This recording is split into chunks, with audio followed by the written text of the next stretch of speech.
Ассалаумағалейкум. Өте дәмді және үзбелі жұмсақ тоқашты дайындап көрсетемін. Отрывной пирогты.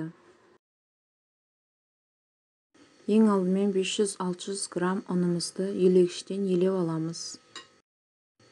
1 шай қасық құрғақ дрожж саламыз. 2 ас қасық қант саламыз. Және 1 жұмыртқа. Жылы 100 мл сүт құйып, барлығын араластырамыз жақсылап. Араластырып болған соң шамамен 20 минуттай бетін жауып қалдырамыз. Міне біздің апарамыз дайын болды. Енді 1 шай қасық тұз сал, 3 ас қасық сұйық май құйып, керегінше жылы сумен қамырымызды жақсылап илеп аламыз. Қамырымызды жақсылап илеп болған соң бетін жауып, жылы жерге қамыр ашығанша бетін жауып қоямыз. Қамырымыз ашыды. Кішкене өсімдік майымен қамырымызды жақсылап жайып аламыз.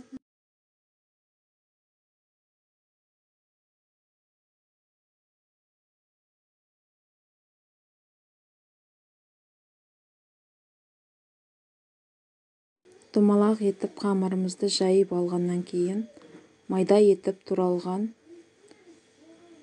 мейізді қамырымызға себеміз. Және де начинкаға әртүрлі өзіңіз заттарды қоссаңыз болады. Және де мак септім. 1 немесе 2 ас қасық қант септім. Қамырымызды орлап, теңдей бөліктерге бөлеміз.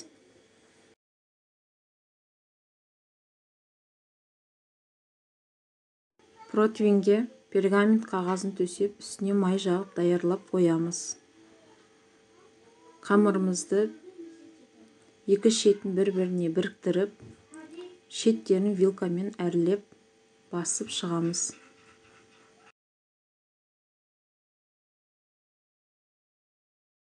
Ортасына қоятын қамырымызды домалақ етіп, оның да жан жағын шеттерін вилкамен басып әрлейміз.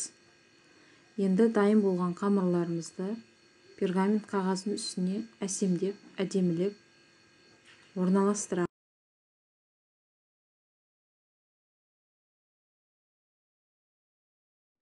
Қамырымызды әдемілеп орналастырып болған соң пищевой пленкамен бетін жауып 30 минутқа қалдырамыз көтерілу үшін. Және жұмыртқаның сарыуызымен 1 ас қасық сүт құйып, араластырып бетіне жағып шығамыз.